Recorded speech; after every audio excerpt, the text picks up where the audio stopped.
you for coming out today. It's great to see you. You know, I look back, and first of all, Suzanne, thank you for your leadership. She has really led the charge for us in Colorado. Thank you. I appreciate it. We're going to bring it home. You know, this has been quite the whirlwind. It's been a year since I announced I was running. We had 14 people in the race.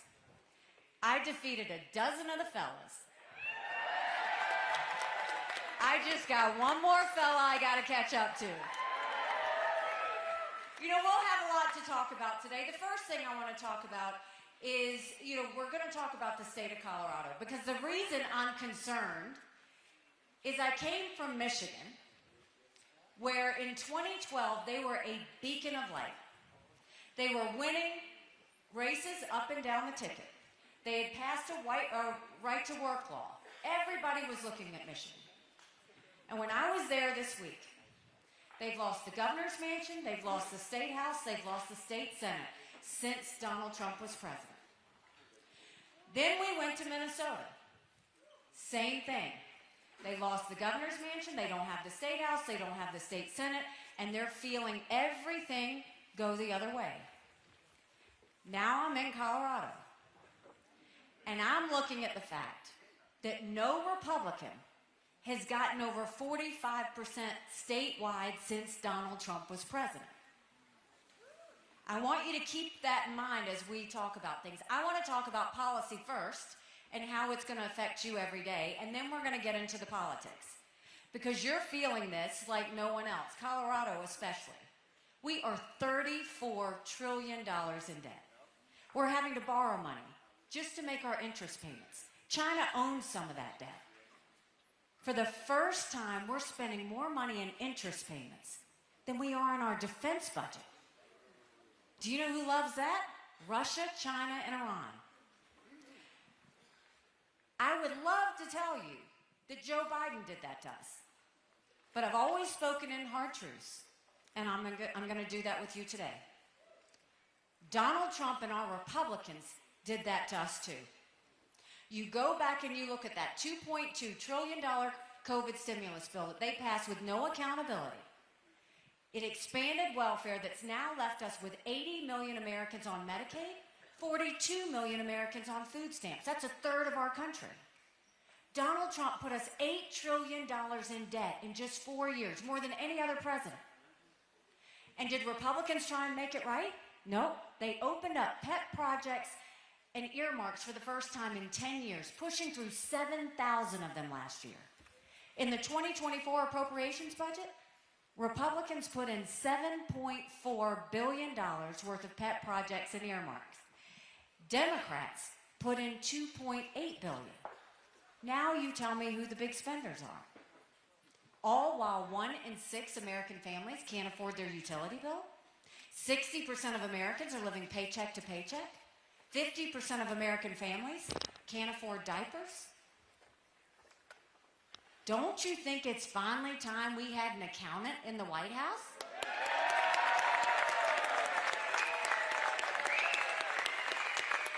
So how will we fix the economy? The way we'll fix the economy, we'll start by clawing back the $100 billion of unspent COVID dollars that are still sitting out there.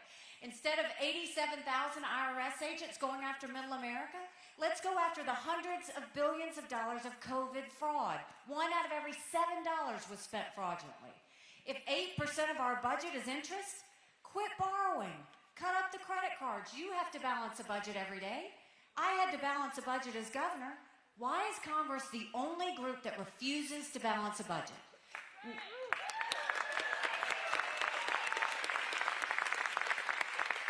We'll stop the spending, we'll stop the borrowing, we'll eliminate their pet projects, and I will veto any spending bill that doesn't take us back to pre-COVID levels. That will save us trillions. And then we're going to take as many federal programs as we can and send them down to the state level. That will reduce the size of the federal government, but it will empower people on the ground. Think education, think healthcare, think welfare, think mental health. If we cut the strings and sent the resources down, it's better if you're making the decision than some bureaucrats in Washington, D.C.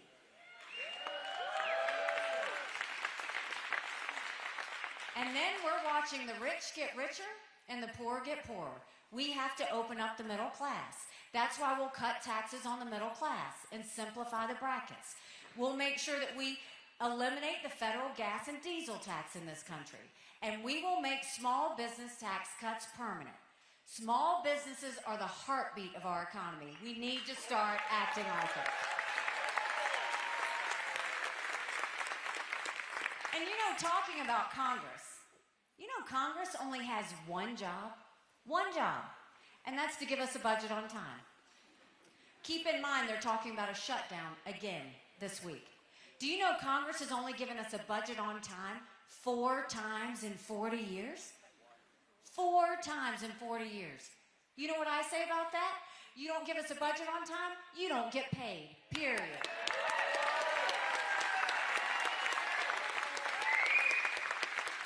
Don't you think it's finally time we had term limits in Washington, D.C.?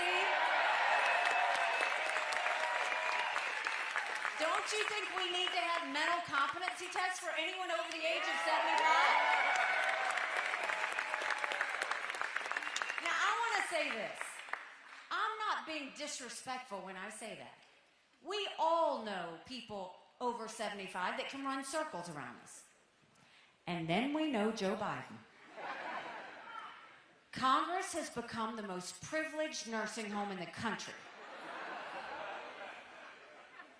We can't play with this. These are people making decisions on our national security.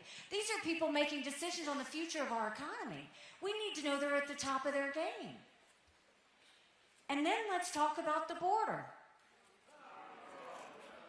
Denver has had more illegal immigrants come here than any city in America.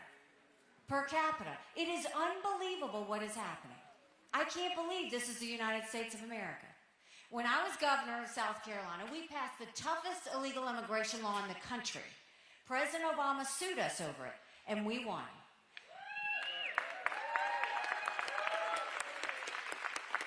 But it can never be acceptable that we've had 9 million illegal immigrants come across that border. We had more fentanyl come last year that would kill every single American. Number 1 cause of death for adults 18 to 45, fentanyl. And don't think for a second China doesn't know what they're doing when they send it over. So I want to take what we did in South Carolina and I want to go national with it. I want to do a national E-Verify where every business has to prove that the people they hire are in this country legally.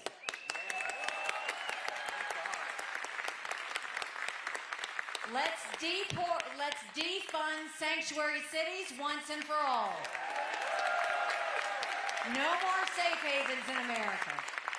We're going to put 25,000 Border Patrol and ICE agents on the ground and let them do their job. We're going to go back to the Remain in Mexico policy so that no one even steps foot on U.S. soil. And instead of catch and release, we're going to go to catch and deport. That is how we will stop what's happening on the border. But look at what happened last week. Congress had a border bill. Now that border bill had a good part about it. It strengthened asylum laws. We need to strengthen asylum laws. 3 million illegal immigrants came in under Trump's watch because the asylum laws weren't strong enough. But where it was weak, it didn't have the Remain in Mexico policy. We need that. And it had a 5,000 person threshold. We can't even have a 1 person threshold. We can't have anybody coming across the border illegally. But what went wrong is Congress should have gotten in a room, strengthened the bill, and not left until they got it done. But what happened? Donald Trump comes in, says don't pass anything until after the general election, and Congress went home on vacation for 2 weeks. We can't wait. We can't wait 1 more day to pass a strong immigration bill. We've got to get it done. Congress needs to do their job, and Trump needs to stay out of it, period.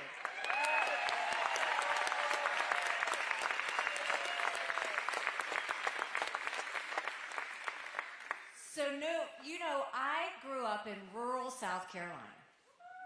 And my parents taught me that you always take care of those who take care of you. I'm going to ask you if we're taking care of those who take care of us. Right now in America, over 35,000 of our veterans are homeless. 1 in 3 suffers from PTSD or thoughts of suicide. We lose 22 heroes a day to suicide. If a veteran needs a doctor's appointment at the VA, on average, takes 29 days. Why 29 days? Because on the 30th day, they can go to the doctor or hospital of their choice. So midway through the 29 days, they get a call to reschedule, and the clock starts all over again. It's shameful how we treat our veterans. Now, I'm the proud wife of a combat veteran who served in Afghanistan.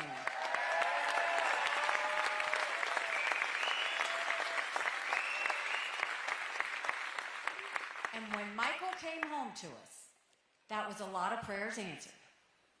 But that was the easy part. When we got home, life got hard. Michael couldn't hear loud noises. He couldn't be in crowds.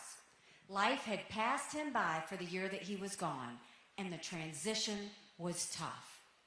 We can't just love our men and women when they're gone. We gotta love them when they come back home, too.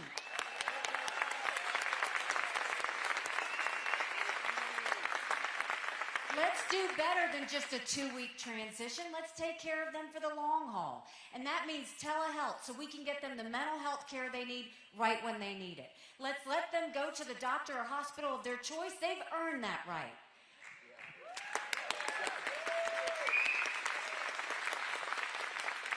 And I think the best way we take care of VA health care, I think every member of Congress should have to get their health care from the VA, and you watch how fast that gets fixed.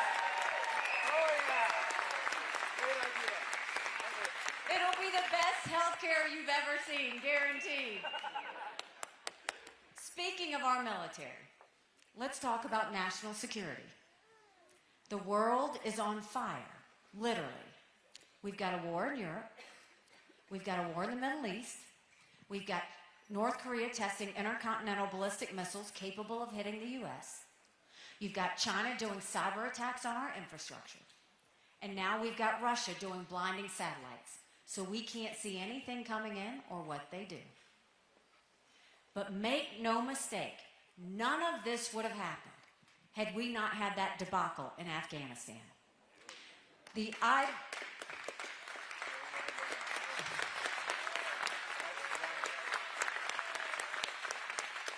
idea that Michael and his military brothers and sisters who served there had to watch us leave Bagram Air Force Base in the middle of the night without telling our allies who stood shoulder to shoulder with us for decades because we asked them to be there. Think about what that said to our friends. More importantly, think about what it says to our enemies. And now you look at what's happening, and the one thing America needs more than anything is you have got to have a leader that has moral clarity.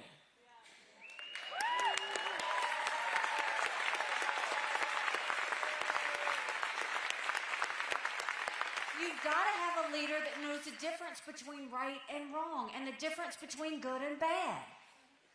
In South Carolina last week, Donald Trump got on stage, went off his teleprompter, and said that he would actually encourage Putin to invade our allies. Now think about what that means. That means Donald Trump's going to side with a tyrant who kills his political opponents. That means Donald Trump is going to side with a thug where 500,000 people have died or been wounded because of Russia invading Ukraine. That means Donald Trump is going to side with a madman who arrests American journalists and holds them hostage. Putin's made no bones about the fact that he wants to destroy America. And Donald Trump's going to choose him over our allies who stood with us after 9/11? In that one moment, he made all of our allies vulnerable, he emboldened Putin, and he put every one of our men and women in the military serving there in danger. And what's happened now? Now Putin's got soldiers he's putting around the Baltics. Words matter. Moral clarity matters. We need a president who understands the #1 job is to prevent war, period.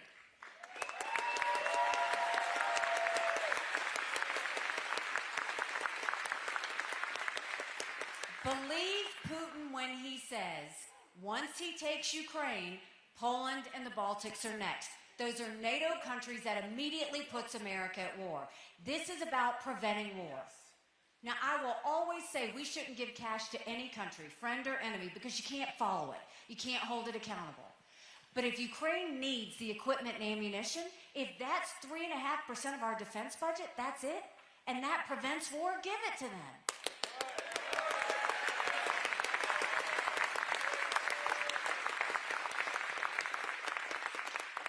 America needs to go back to understanding what it means to have peace through strength. We should never be so arrogant to think America doesn't need friends. After 9/11, America needed a lot of friends. So we know what we need to do with national security. We know what we need to do with domestic policy. Now let's talk about what needs to happen on Election Day. Because there's a decision to make.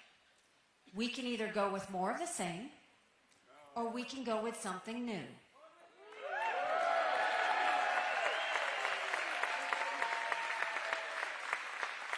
More of the same is not just Joe Biden.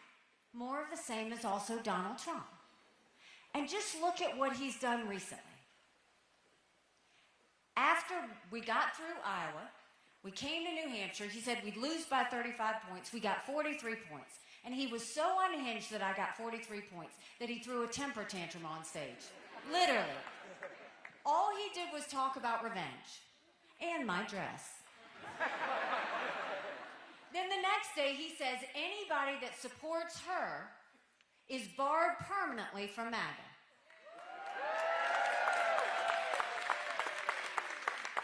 We had a little fun with that. We sold t-shirts that said barred permanently. We sold 25,000 t-shirts when he said that.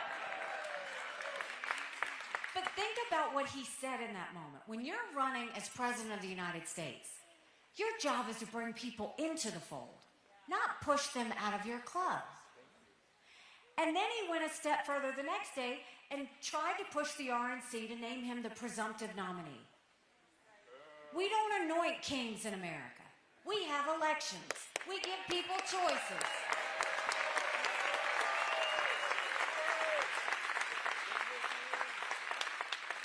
And then he lost a couple of court cases and had some judgments against him. And then he went on a rant about being a victim. Now, what you need to know is, this is not personal for me with Donald Trump. I voted for Donald Trump twice. I was proud to serve America in his administration. But the truth of the matter is, chaos follows him. Everywhere he goes, chaos follows him. And we can't be a country in disarray and a world on fire and go through 4 more years of chaos. We wouldn't survive it. But when you look at whether it was how he acted in New Hampshire, or whether how he acted after the court cases, what bothers me the most is at no point did he ever talk about the American people. At no point did he talk about the $34 trillion in debt. At no point did he talk about the fact that only 31% of 8th graders in our country are proficient in reading. At no point did he talk about the lawlessness on the border and how he tried to stop Congress from doing that. At no point did he talk about the lawlessness in our cities. And at no point did he talk about the wars around the world. All he did was talk about himself. And that's the problem. This isn't about him. It's about the American people.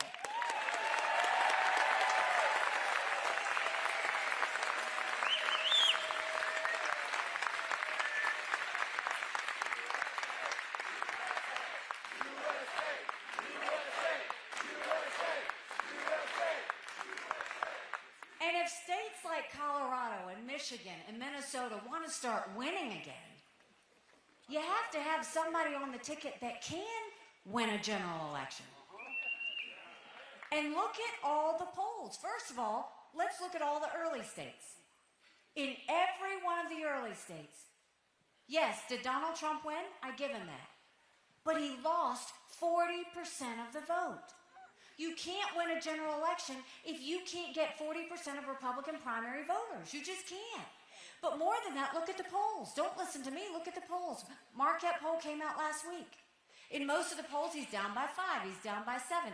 Marquette poll, he was margin of error. It'll be a nail biter. I don't know what's going to happen. I'm in that same poll, and I defeat Joe Biden by 18 points.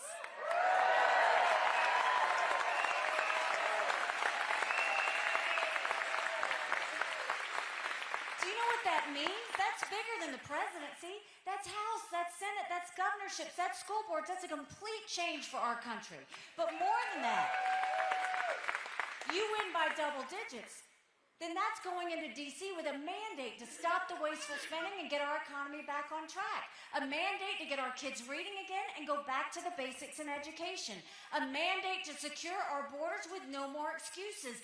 A mandate to bring law and order back to our cities, and a mandate for a strong America that prevents wars that we can all be proud of. Don't you want that?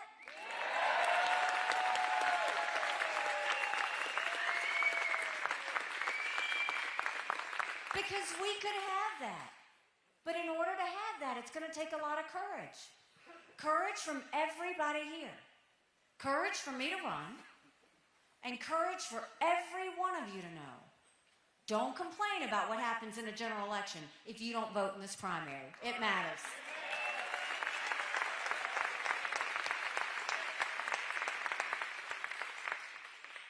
You know, about 8 months ago, I dropped my husband Michael off at 4 a.m.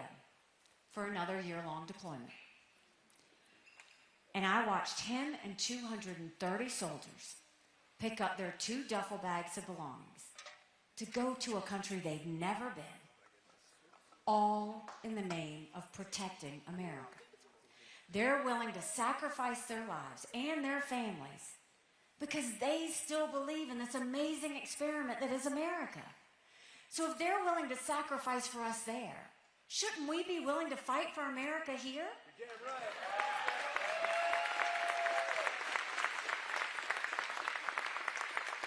Because we have a country to save. But in order to save her, we've got to continue to acknowledge these hard truths. You look at the fact, I told you that Donald Trump can't win. He can't win a general election. There will be a female president of the United States.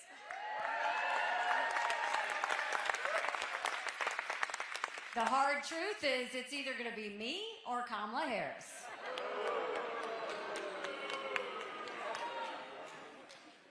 But I'll also say this to the Republican Party. Not only have we lost in 2018, in 2020, in 2022, ever since Donald Trump came on the scene, but more than that, look what's happening to the Republican Party. It doesn't believe in the same things that we as Republicans know. No one's talking about fiscal responsibility. No one's talking about the debt that's going to be on our kids' shoulders. Donald Trump's not saying anything about how he grew government.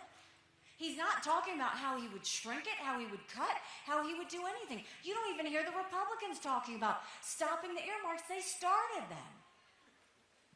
Then Donald Trump changed this whole idea of peace through strength.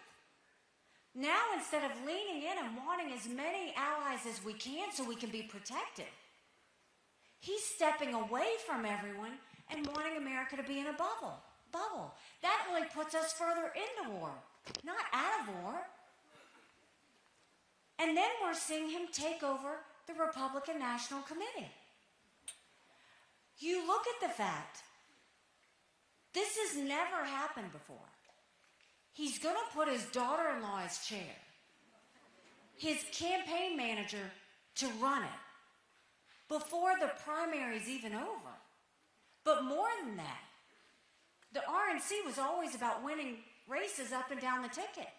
They've made it very clear that now the RNC is only about Donald Trump.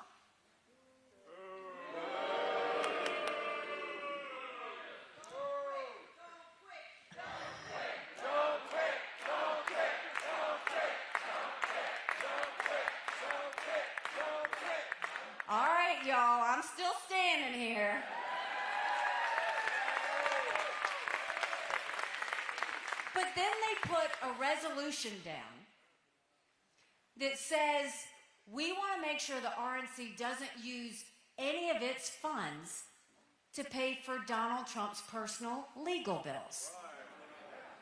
And Donald Trump threw a temper tantrum because he has spent $60 million in campaign contributions on his own legal fees, personal court cases.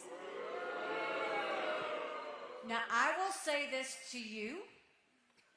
I am saying this to the press back in the back.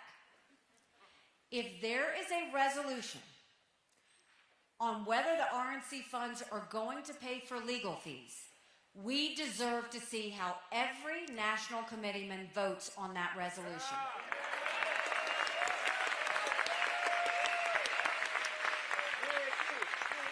I want to see how the two from Colorado vote. I want to see how the two from Minnesota vote. I want to see how the two from Michigan vote. I want to see how the two from South Carolina vote. Show us that vote. And if they don't show us that vote, and if for some reason that resolution magically comes down, then force Donald Trump to answer for it. Because everybody within the Republican Party needs to take notice again that it's further control and further moves to get the party to go in a direction that's not us. Look, I'm not doing this for any reason. The press is falling all over themselves trying to figure out why I keep fighting. And the reason I keep fighting, you know, at first they were like, oh, she wants vice president. I think I've pretty much proven that that's not the case. And then they said, oh, but it's about her political future. If it was about my political future, I would have been out a long time ago like the rest of the fellas. The reason I'm doing this is I don't want my kids to live like this. I don't want your kids or your grandkids to live like this.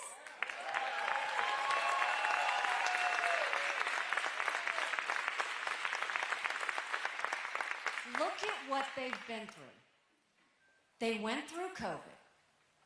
The younger generation will tell you they're worried about this debt and what it's going to mean in their life. They're worried, see? They're worried about if they're ever going to find a job, if they're going to be able to make ends meet. They don't know how they're ever going to afford a home. They're worried about wars breaking out. And then we want to know why there's so much anxiety, stress, and depression. Because they're living in a country that's under a tent of anger and division and hatred. We deserve, our kids deserve, to know what normal feels like.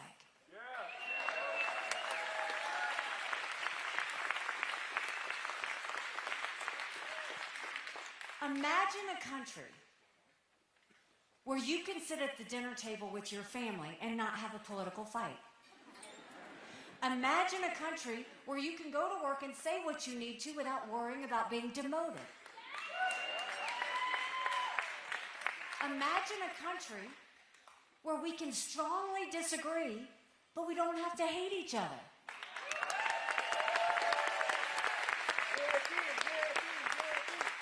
And imagine a country where our kids don't have stress and anxiety, but they have hope for the future. That's the country that I want for your kids and mine. You know, when I first announced, they asked me why I was doing this, and I said, do you know my parents came here 50 years ago to an America that was strong and proud and full of opportunities. I want them to know that country again.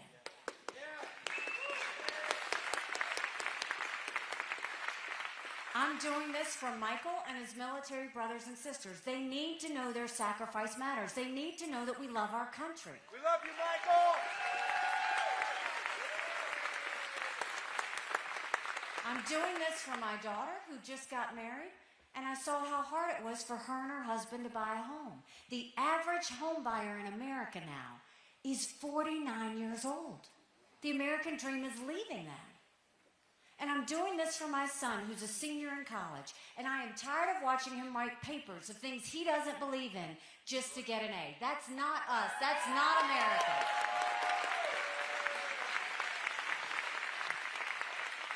And for the first time, 81% of Americans don't think their kids are going to have as good of a life as we did. We can't be okay with that. I'm not okay with that. We have a country to save. But in order to save her, we got to get to work. Tuesday is election day. So this is what I need you to do. Vote. Vote. I need you to make sure that 10 other people vote right along with you. You all know family and friends, and you'd be surprised how a lot of them are just general election voters. I want you to send them a message from me. In a general election, you're given a choice. In a primary, you make your choice. This is the time for Colorado to make their choice.